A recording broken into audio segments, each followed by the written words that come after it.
Hello, everyone. Welcome back to the Mental Health Experience. Today, I want to talk about two things that I have severely struggled with in my life and have caused severe emotional distress in my life, psychological distress, and so forth.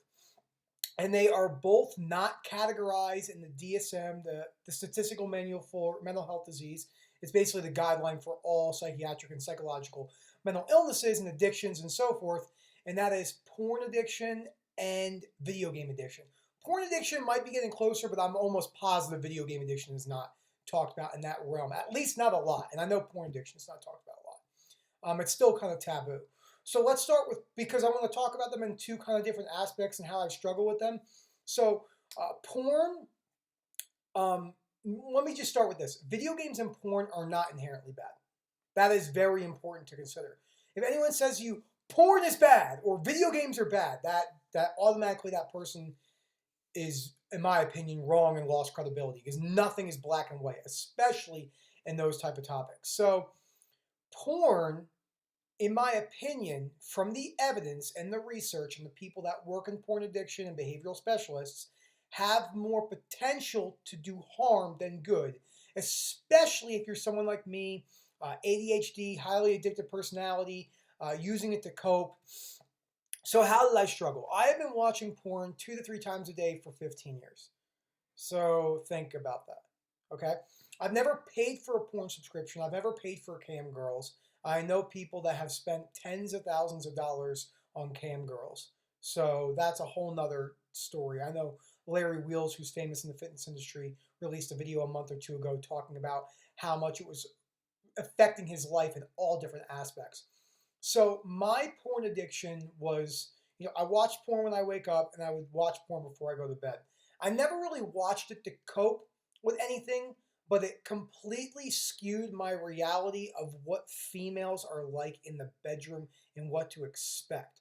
Especially when I didn't have the more awareness that I have now, especially going through OCD recovery, with, using cognitive behavioral therapy, the teaching of Dr. Albert Ellis, who created cognitive behavioral therapy, studying Stoicism, which is Greek philosophy, where REBT, rational emotive behavioral therapy, came from, which formed CBT therapy. So it completely my whole entire perception of females was completely messed up. I wanted all girls to do exactly what I saw in porn. I got upset when they didn't do that. I wasn't conscious that this is fictional.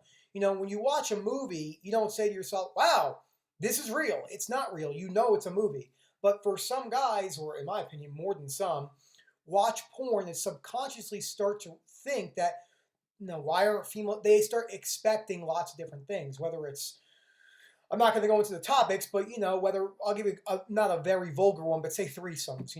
Guys will say to their girl or someone, "Why don't you want to do a threesome?" And the girl's like, "I don't want to do a threesome."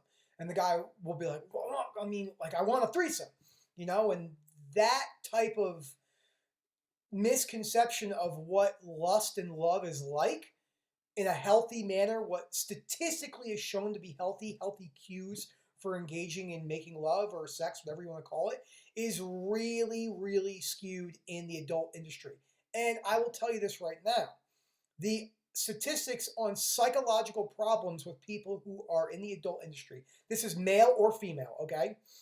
On insecurities, okay, body dysmorphia, psychological reasons, whether you want to call it daddy issues or anything like that. It really comes down to insecurities and other irrational beliefs. That is rampant in the adult industry, and it's not talked about. And then you have the whole entire other side of, Pornhub being sued for sex trafficking and how many videos are uploaded. And I believe that last year, or 2018, 100 million people logged on every single day, and over 5 million new videos were just uploaded in 2018 alone. And if you played them all in a row, it would be, I think, 112 years straight. So we have a really, really big porn problem. And the thing about that porn problem is it's like a slot machine. You're constantly releasing dopamine, and it can become very, very, very addictive, especially if you have that personality trait that go towards more addiction type lifestyles. And this can be really, really, really problematic for certain people like me. I haven't watched porn now in 7 days. I went 2 months, but I relapsed really bad, and I was watching porn 4 times a day, and I wasn't having sex with my wife. Um, it's really, really bad. I've also struggled with sexting girls. There's been times where I've been sexting 8 girls at once, and this is not something I usually would ever talk about in a video, but I think some people might be able to relate to this. It really was an addictive thing for me, and something I'm still working on. The other thing I want to talk about is video game addiction.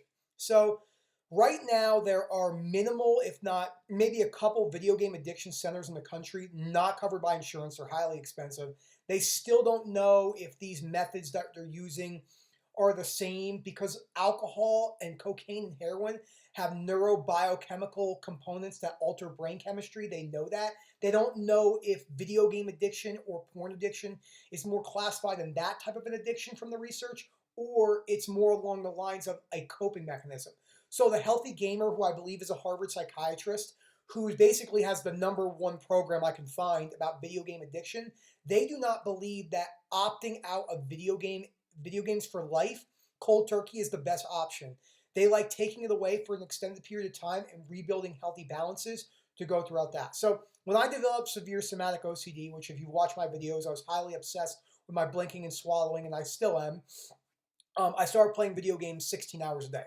There were times where I was playing for 36 hours straight, and video games can become very, very, very dangerous if you're not watching the amount you're playing. So if you watch some of the top streamers, I know there's one female, she's a girl, her name is Pokemon, I believe, or something like that. She was talking about setting a streaming schedule because it's like a job. So if you're streaming for a living, it's probably not the best thing to just work 18 hours straight. There's a couple guys out there that play the same amounts. I know Summit1G is someone who I followed. I mean, I was playing so much, and he was even on more than me. So, and we're getting into an area where kids can potentially be making millions of dollars off video games, but kids want to become video game players, but that's not reality, okay? So the reality is comparing yourself to the outliers like Nadeshot, who's a professional video game player, or any of these people in FaZe, it might be 4 or 5 guys. It's like comparing yourself to LeBron James. That's not something you should put your life on. If it happens, but don't bank your life on it. And that's something that I struggled with. I played pretty highly competitive Call of Duty on websites like Game Battles and MLG, Major League Gaming, for a long time.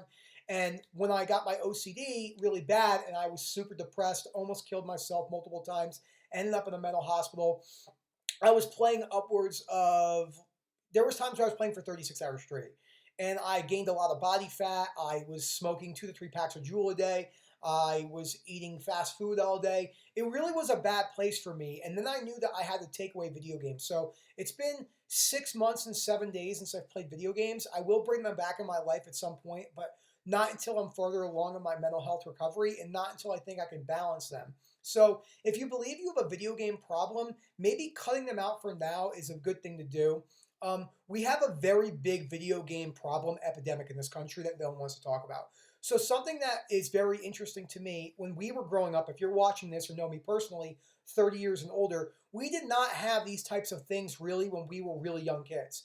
So kids today, I have a side job at Red Robin, and I see these kids that come in at 5 and 6 years old, and they're playing Fortnite on their phone throughout the whole dinner. If you don't think that that's potentially problematic, you're wrong. It is problematic. Because if they're playing video games and can't spend an hour with their family because their parents, it's multiple areas, it's multifactorial. You can't just be like, it's the parents' fault. The kid doesn't have the context, but teaching the kid to have awareness, no matter how old he is, easier said than done. But a lot of it does go on the parents, and they might not understand. So you have to have the perspective of realizing that the parents might not be educated on it. They might not understand the problems that video games can potentially cause on psychological, even finances. Like, there's plenty of stories of people, TED Talks I've watched, of people that stopped going to work for 6 months and were living in a small 400 square foot apartment because they're playing video games 18 hours a day. So this problem is a lot bigger than we think it is. So I think it's really, really, really good to go over these topics. Porn addiction is something I struggle with really bad. It makes me really upset to talk about. It almost is going to make me cry. When you are an addict, like I am, I don't have a drug problem, thankfully. Probably would be dead if I did with the way I do things in my life. I have used steroids, abused them a lot when I was younger, and I've done a lot of, just I've had a lot of addictions in my life that are not the easiest thing to get over, and but you can get over them. That's the difference between human beings and other animals or primates. Our prefrontal cortex, our executive decision is allows us to be able to take those steps to not do them, no matter how uncomfortable it is. So excuse my language, and I'm a little emotional right now. But if anyone tells you that this is out of your control, they're fucking idiots. Okay, I'm gonna say it again. They're fucking idiots. I don't care if they're a PhD psychiatrist, best doctor on earth. You have control. You have a prefrontal cortex, okay? Unless you're severely intellectually disabled, you have the ability to control, no matter how uncomfortable it is. But humans are obsessed with comfort and they don't like discomfort. So you use that excuse that you can't do something. Sorry, I got a little emotional there and a little bit upset, but I think it's really important to talk about. I don't think that cutting out video games is the best option. I do agree with the Healthy Gamer. It's a great website. He's really done a lot of great work with people who have had severe video game problems, me being one of them. I do think for me, I'll never want to watch porn in my life again because it's completely skewed how I look at my wife or how I look at any females. I just saw females as sex objects and I didn't see them as humans by any means. I had no empathy and no compassion for them. So I hope you guys really enjoy this video. I really was thinking about making this all day today. I didn't know how I was going to word it. I don't plan my videos. I kind of just come on and speak. I enjoy doing it that way. So I hope you guys enjoyed. Thank you for listening. Have a great day.